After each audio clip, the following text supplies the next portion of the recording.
Hello po mga kababayan, kamusta po kayong lahat? And once again, welcome back to another episode of Simply Talkies Vlog.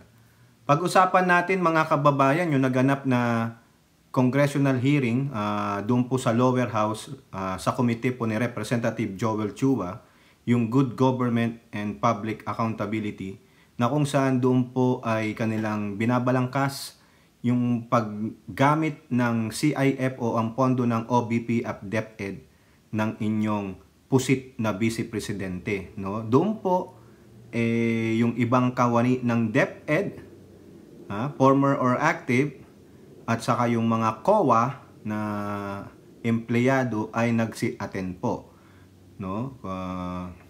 Doon po talagang may mga lumabas, no? Kaya nga po merong isa diyan na DepEd Chief Accountant na halos maihi dahil sa sobrang nervyos at meron po siyang inamin muli. At ganun din po, si Congressman Beatrix Luistro ay nag-adobong pusit. Ayan po yan, no? Mga hyperbole lang o kaya metaphor, yung sinasabi natin.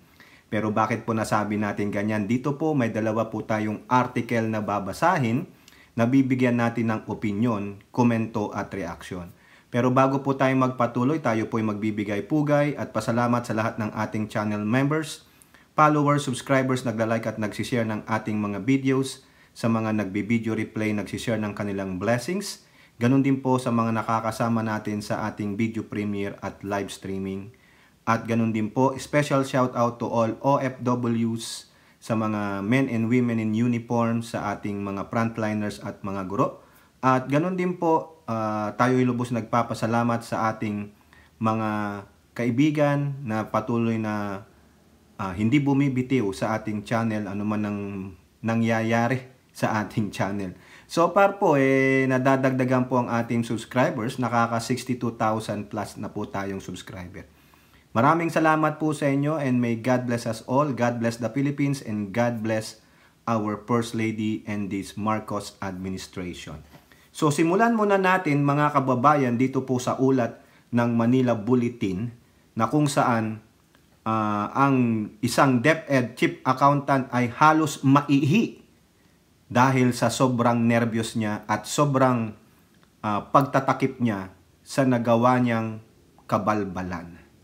No, parang na brain part po siya. Yung brain part parang hindi niya alam ano gagawin niya, ano sasabihin niya. Kung napanood nyo yung pagtatanong sa kanya ni Kong Paduano, ni Kong Chua at Kong Abante at Kong Akop, talagang nag-isa po itong DepEd Chief Accountant at may lumabas po na katotohanan. Eto na naman tayo. Pangatlo na po siya sa nagsiwalat tungkol dito sa pagiging tambalustay, pagiging the bribery, panunuhol ng dating DepEd Secretary at ngayon current Vice President ng ating bansa na walang iba kundi ito. Si Siminette Pusit, si Tambalustay, no? At siya rin ang nagsabi sa mga kawani ng Office of the Vice President na huwag kayong pumunta dyan. It is unnecessary. Walang legislative agenda ang hearing na yan. Tignan ninyo kung paano siya maging ehemplo itong BP Pusit na ito ng kawalang-hiyan, pagiging lawlessness, pagiging divisive, at hindi marunong sumunod, no? Na ikaw ay pinapatawag ng Kongreso, no? Naging bastos po lahat sila na pinapatawag diyan sa opisina ng OBP at yung iba na nasa DepEd, no? Kahiya-hiya, hindi ka respeto ang pag-uugali ng inyong bising pusit na walang iba kundi si Sara Tamilmil Duterte Carpio. Dito po sa balita o sa isang ulat ng Manila Bulletin, DepEd Chief Accountant confirms receiving cash envelopes during BP Sara's tenure as Secretary. Pangatlo na po siya sa nagsiwalat at umamin at kinumpirma na siya ay nakatanggap ng mga cash, no, na ipinamimigay ng opisina ni BP Sara Pusit nung siya ay nasa DepEd. Yan po pangatlo na yan. No? Nahuli po siya. Ito po ay walang iba kundi si DepEd Chief Accountant Runa Catalan. Nako, Miss Runa. Kahiya-hiya. Chief Accountant ka pa man din. Isinalang-alang mo ang iyong profesyon. How many years ka dyan sa DepEd o bilang isang public servant? Mahigit 3 dekada. Nang dumating si Pusit, nasira ang karir mo, nasira ang profesyon mo, nasira ang prinsipyo mo. Kasi bakit? Nasilaw ka o baka naman, na-threat ka. O ito po, basahin natin. Another ranking official of the Department of Education has corroborated, corroborated, the allegation that cash envelopes were being handed out to certain people within the agency during the tenure of your VP Pusit as Secretary of DepEd. The latest revelation was made by DepEd Chief Accountant Runa Catalan during the House Committee on Good Governance and Public Accountability on hearing last Tuesday. According to Catalan, she received 9 envelopes containing a minimal amount. Minimal pa yan, maliit pa yan. Bakit? Mamaya. 25,000 pesos each. So 9 times 25, that is 225,000 pesos. 225. A quarter million? Tama po ba? O 1/8? Kasi ang kalahati ng 1 million is 500,000. Ang 1/4, 225. O tama, 1/4. Tama, 1/4. 1/4, quarter million. No? Ano na mabibili mo dyan? Naisip mo ba bakit ka binibigyan ng ganyan? Ano po ang paliwanag niya, ha? The official revealed that she received the amount over a 9-month period from February to September 2023. Bakit hanggang September 2023 lang? Kasi yan po yung nanghihingi na sila ng budget for 2024. Yan po yan. However, hindi na po nabigyan yung Pusit dyan ng confidential for 2024 kasi na-question na yung CIF niya ng 22 and 23. So, tumigil doon. Catalan said these envelopes described to her, ayun po yung dahilan sa kanya, iyon daw po ay allowances, were personally handed to her by then DepEd Assistant Secretary, si Sunshine Chari Paharda, a trusted aide of Duterte within the department. Ayun. Remember this Paharda. Meron ding Paharda yung asawa niya sa DepEd. Ibang department naman doon sa DepEd. Quote, the first time I received it, I asked ASEC Shine, Ma'am, is it part of the confidential funds? O yun ang tanong niya daw kay Paharda. Sabi niya, si Paharda, no. It is just an allowance from the Vice President. So, for me, honestly, I received it knowing that it was not part of the confidential funds. Ang tanong, kung hindi confidential funds, what is the reason for you or for the Vice President or the DepEd Secretary on that time to give you such amount as an allowance? Kasama ba yan sa kontrata mo? Hindi ka ba nagtaka bakit kada buwan may allowance ka for 9 months na 25,000 pesos? Yan ba ay parang, kasama sa honorarium mo?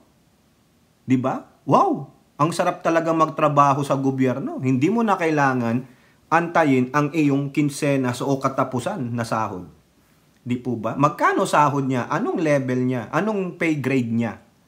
Grade 10, grade 11, grade 12? Magkano sahod niya as DepEd Chief Accountant? May 100,000 ka. So therefore, may extra kang additional 25,000 on the close of your contract or whatever. Di ba? Hindi ka nagtanong, ma'am, bakit ako may allowance?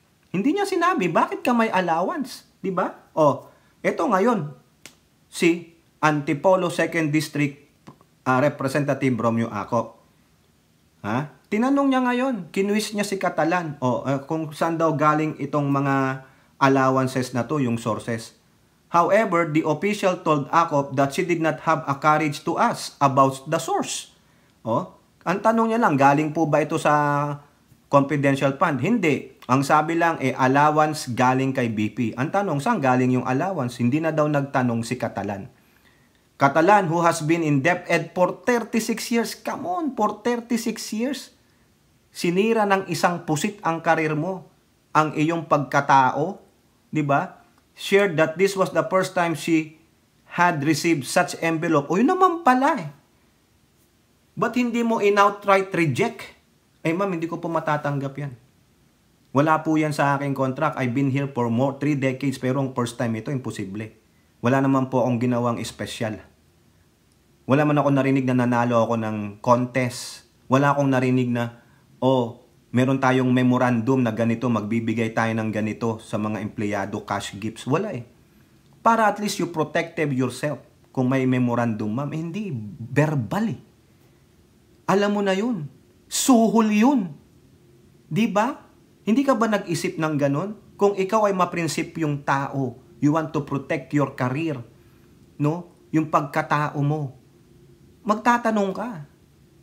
Ha? Hindi ka ba nagkaroon ng parang, there's something fishy about this. Why am I receiving this now?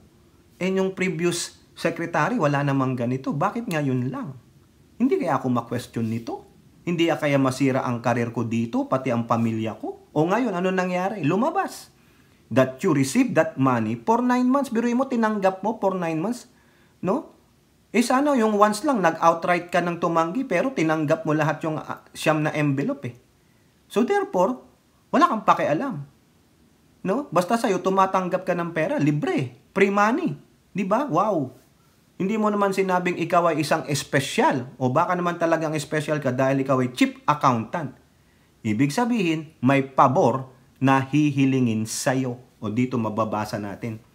She explained that Paharda made her understand that the cash envelopes were sourced from the personal money of the Vice President. Wow! Ang dami palang pera ni Pusit. Mga kababayan, ang daming pera ni Pusit kung ito ang explanation ni Paharda. Ano yon? Tumatain ng pera si Pusit? Ang dami.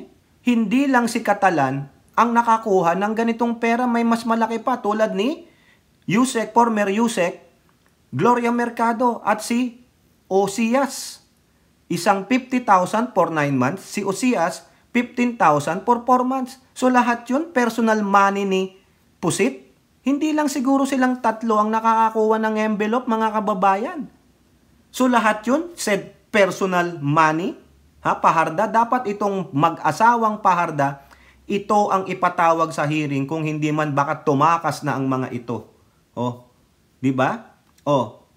Ano pa sabi dito? Subtle bribery. Catalan also admitted in Tuesday hearing that she was requested. Eto na ang kabayaran dyan sa envelope mo.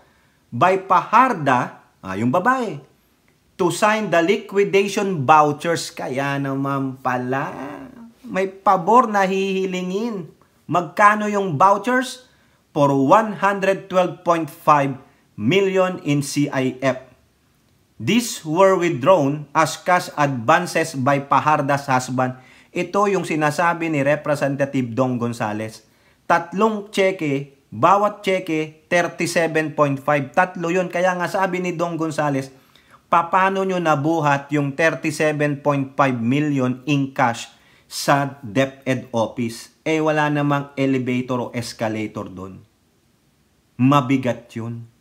Di po ba? Milyon ang usapan natin dito Di ba? The funds were reportedly withdrawn through 3 separate checks. Ayan. Yung si Paharda, yung asawa, si Edward. These cash advances were found to have been made in the 3 quarters of 2023. This revelation caught the attention of Abang Lingkod Party List Representative Apaduano, who wondered why was Catalan requested to sign the vouchers?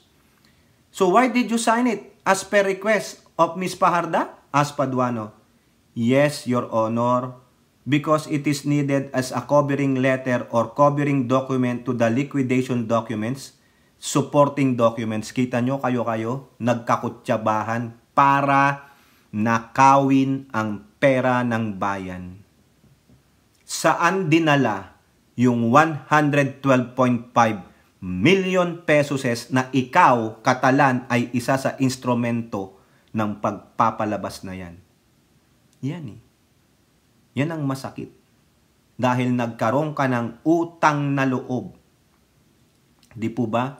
Yung kwento ni Gloria Mercado, pag hindi mo daw tinanggap yan, inayawan mo, pwepwersahin kang ipag-resign nung babaeng paharda. Di ba? During his interpolation, si Benny Abante naman, raised the possibility that Catalan was pressured to sign the documents. You received 9 envelopes. Is that not form of pressure? Sabi ni Abante. Sabi naman ni Catalan, I was requested, sir, in a nice way. Kumbaga, hindi daw pressure, pero siyam na envelope. Siyam na envelope ang tinanggap mo. 250,000 yun. 1/4. Ibig sabihin, talagang, hindi mo naamoy yun, Catalan. May hihinging pabor to. Napaka-bobo mo naman. O nagtanga-tangahan ka lang. Kasi ang laki. 25,000. Saan ka nagbakasyon? Saan mo dinala ang pera? Di po ba? Kinash mo? Binangko mo? Yun.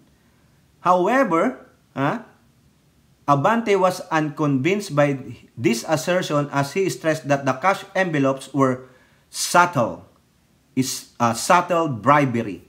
Paunti-unting bribe, no? Yung suhol, paunti-unting suhol hanggang sa makuha yung amount, malaki na, and then therefore wala ka nang magawa kasi bitag ka na. And meant to pressure her into complying. I do not think that you are going to receive envelopes from the same person that requested you without you realizing the pressure of signing. Tama. The 9 envelopes you receive are a form of pressure on the part of the same person that asked you to sign. Am I right? Sabi ni Catalan, hesitantly, maybe, Your Honor. Tanga ka kung hindi mo nakita yun. Siyam na envelope. Ano ang nagawa mong espesyal para bigyan ka ng personal money ni Pusit? Sa'yo, binenta mo ang signature mo, ang prinsipyo mo sa naghalagang 225,000 pesos. Pero ang kinuha nila sa kaban ng bayan ay 112.5 million pesos. Do you understand the repercussion or the outcome of what you have done, Miss Catalan? Of you not resisting. Sasabi mo pang hindi pressure? Di po ba? Ngayon, sabit ka dito. Ito pa sabi niya, according to her, the cash envelopes she received were merely a form of gratitude from Duterte over her performance in the department. Really? Really? So namimigay ng cash gift ang DepEd? Pwede po ba yan? Kayo, nakakakuha kayo ng cash gift? Saan kinuha ni Duterte yung cash gift? Nandiyan ba yan sa pondo, sa kanilang proposal sa DBM, na ganito ang ibibigay naming pera, mga cash gift, kung may mga magandang performance? Really? Hindi po ako maniwala eh. Pagtatanggol na lang ito. Mukhang pinababango ni Catalan yung pangalan ni Duterte kasi ayaw niyang matulad kay POA. Di ba? Mamaya yang si POA. Di ba? Kasi ayaw niyang balikan siya ni Duterte at sasabihin na naman disgruntled employee yang si Catalan. Tulad ng ginawa ni Pusit kay Mercado, character assassination. Ano pang sabi ng DepEd Chief Accountant? So, I don't consider it a form of bribery. Yun ang tingin mo kasi tinanggap mo. You have to protect yourself. Patay ka dito. Port to receive cash envelope. Ano ko'y pang-apat na pala ito, no? Assistant Secretary Paharda was named in the previous testimony of former DepEd Undersecretary Gloria Mercado, who earlier told the panel that she have received regular cash payments from Duterte. Unlike Catalan's supposed allowance, the cash given to Mercado was allegedly intended to influence her. Impluensya Catalan. Pinirmahan mo yung liquidation voucher na 112.5 million. Dapat manugot ka dun. Kasama ka. No? Her role as a DepEd head of the procuring entity, at least based on the Solon's appreciation of the matter. Fajardo was also mentioned in the testimony of DepEd Director and former Vincent Awards Chairman Resty Osias. Nakakuha rin. Si Michael Powa, who also earlier admitted to have occasional... Si Michael Powa admitted to have occasionally received envelopes with cash from the Vice President. Patay tayo dyan. When asked by lawmakers if she knew other officials who were also given cash envelopes, Catalan acknowledged that she probably not the only one who were given such. I did not bother looking if there's anyone else. Ano ka ngayon, Catalan? 4 na pala kayo, pati pala si Michael Powa.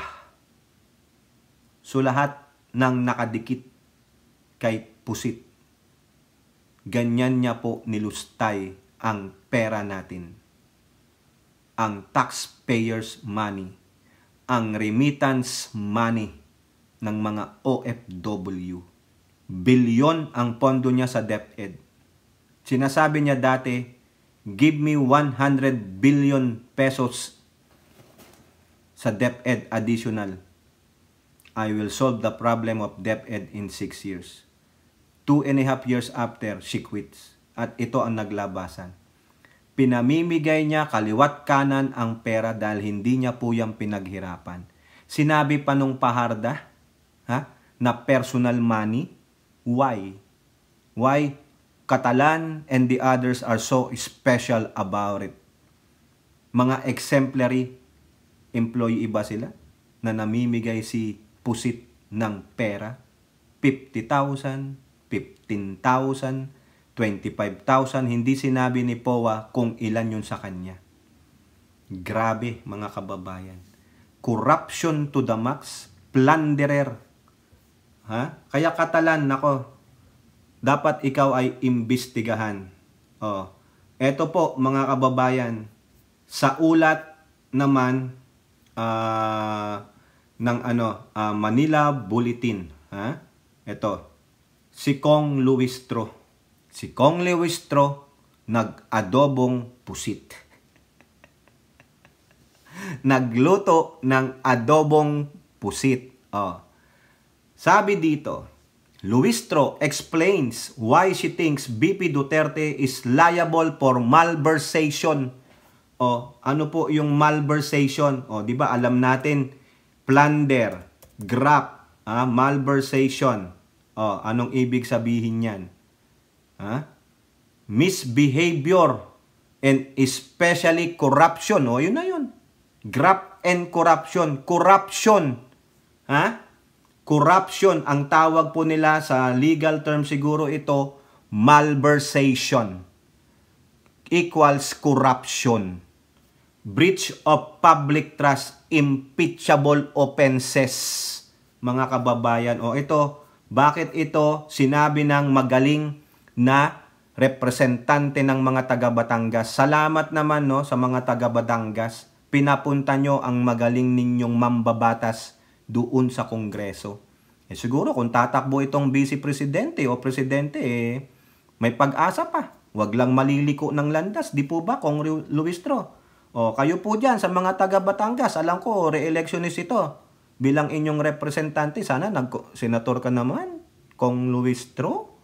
Para naman matanggal natin yung mga bulati doon, yung mga surot doon sa Senado. May mayabang, may artista, may mga kupal, may clown. Diba? Sana ito, mga ganitong mambabatas. Yung mga young guns, dapat ilipat na yan sa Senado. I-transfer na lang natin. Pwede ba tayong gumawa ng legal papers? Wag na tayong bumoto ng senador. Mag-recommend na lang tayo. Tayo naman ng gobyerno. Tayo ang sambayanan, di ba? Hindi naman yung mga gonggong na senador na yan. Mga self-interest. Dapat ito. Si Nograles, si Adjong, si Asidre, si Ortega, si Luistro, Gutierrez, Kong Hun, si yung taga Mindanao na Solon, loyalista yon, ha? Yung long hair, ha? Sino pa? Yung sa Young Guns, ha? Yung si Ako Bicol Party List na isa, lawyer din yon. O, siyam na, tatlo pa. Ha? Sa mga Young Guns, o yung si merong isa bata pa, si Sandro. Oo, si Sandro. Sino pa? Ha? O sama nyo na si Manuel, palipatin na doon para may panggulo. O saka si Castro, para dalawa sila panggulo, may kasama naman si Rizap, at least meron ding kontra-kontra. O 12 na, naka-12 ako. Kayo, sige nga, magkomento nga kayo, sino ang 12 nyo na pwede nyong mga congressman na ilipat na lang. Mag-propose na lang tayo, wala nang botohan. Sayang lang ang pera ng taong bayan. Useless naman ang COMELEC. Ha? Walang silbi ang COMELEC. O, yung mga napili ko, ha? Dalawa lang doon ang minority, pwede na pagbigyan si Hontiveros, kawawa naman, lonely girl siya. Di ba? Tama ba? Lonely girl siya Wala na si Coco Pimentel. O, bigyan ko na si Manuel. Moy, Manuel, baklang Manuel ha. Punta ka doon. Ha? Saka ikaw dyan, Castro. Sige, mahusay ka naman magsalita ng pusit. O, doon kayo. Dalawa, samahan nyo si Hontiveros. Malamang siguro si Castro, kung may maganda para sa mga guro na proyekto ang Pangulo, why not? Hindi siya mag-sign ng bill, di ba? Ganun naman si Castro, ganun ang mga makabayan, except si Pusit na, na Manuela Ikaw, gago ka kasi Manuel Imbis na makipagtulungan ka, nakikipagtulungan na nga si Castro at Brosas At yung mga kakamping sa dilaw sa Administrasyong Marcos, ikaw, panipang kontra mo. Yung kontra mo, useless napakababaw. Laliman mo naman, Manuel. No, dadaigin pa kita O, peace muna tayo, Manuel, ha? Peace. Okay? Dito muna ako, babanatan ko muna yung best friend mo, si Pusit. Okay? Tangina na siguro pag naririnig to ni Congressman Manuel, siguro tawang-tawa sa akin to, no? Binabati ko sa kanya, no, gago ka kasi. O, ito po, sabi ni Kong Luistro, Batangas 2nd District Representative Gerbil Luistro says there's a prima facie. Ito naman, kayo naman, pag magre-report, pwede ba pakidefine nyo naman yung mga ganyan? Prima facie. How do you spell it? Visit naman, mga kababayan Nakakabanas Prima facie. Prima facie. Ano bang, ano to? Prima facie. Putragis, mali pa pala. Prima facie. Facie daw? Facie. Sa Tagalog na lang, prima facie. Ang sabi dito, on the first impression. Ayan pala yung prima facie. Yun, sige, whatever. Di ba, Elora? Ulitin natin. Batangas 2nd District Representative Gerbil Luistro said there is a prima facie, first impression, case of malversation against Pusit, as well as an apparent case of breach of public trust in connection with magkano na naman ito? Puro iba-ibang halaga ng pagkupit, no? Pagnanakaw. 16 million, 15 million, 73.2 million, 12.3 billion. Ito iba na naman ang sinasabi ni Representative Luistro. 10.4 million pesos in CIF that are accounted for alongside other alleged irregularities. Talagang inadobo na po, mga kababayan. Inadobo na. Yung Pusit, inaadobo na. Kung gusto nyo kilawin pa, tinadtad. Gawin nyo kayang dinakdakang Pusit, sa mga Ilocano, mga kakabsat, hindi nyo ako kakabsat, hindi man ako Ilocano, yung misis ko Ilocana, love na love natin ang mga Ilocano, mga Iloco, ha, love na love ko kayo, misis ko Ilocana, Siyempre. So, where is this amount now? In conclusion, I wish to believe that the confidential fund of the DepEd was not properly recorded at its best. Mamaya malalaman nyo, konektado ito. Sa ibang vlog natin. Or misspent or misappropriated at its worst. Wow! Hindi na i-record, nagamit sa mali, or naipunta sa mali ng hindi tama. Worse. The worst ka. Hoy, Pusit! Sara Duterte Carpio Pusit, you are the worst Vice President. Akala ko ba ang galing-galing mong mayor? Hanggang mayor lang pala. Putragis na yan. Nung mayor ka pa ng Davao the last 6 years, 2016 to 2022, you have 2.6 billion pesos and CIF. Sabi nyo, para matigil lang insurgents, matigil lang droga. Ano nangyari? Meron pa ring droga. Milyon pa rin ang nahuhuli sa Davao City. Mga walang hiya kayo. Oo. Di po ba? According to the lawyer Solon, only the 2 million confidential fund allocations or a total of 4.2 million had been liquidated by Duterte, who has then holding the DepEd post in a concurrent capacity, while there were no acknowledgements receipts for the rest. Oo, mamaya malalaman nyo itong mga receipts na ito. May karugtong itong vlog natin. Oo. Luistro said the liquidation covered only one of the 4 DepEd programs, which was anti-insurgency. Putragis na anti-insurgency ito. Ito ang inabuse ni Pusit. Yung 15 million, sinabi niya, binigay niya daw doon as reward money o whatever doon sa Youth Leader Summit ng Philippine Army. Nang hingi ng certification, yun pala, hindi pala totoo. Walang nakuhang 15 million ang Philippine Army doon sa programang yun. Gawa, ang galing gumawa. No, ang galing magtakip-takip. Tragis na yan. Paano hindi ka mapapamura dito mga kababayan?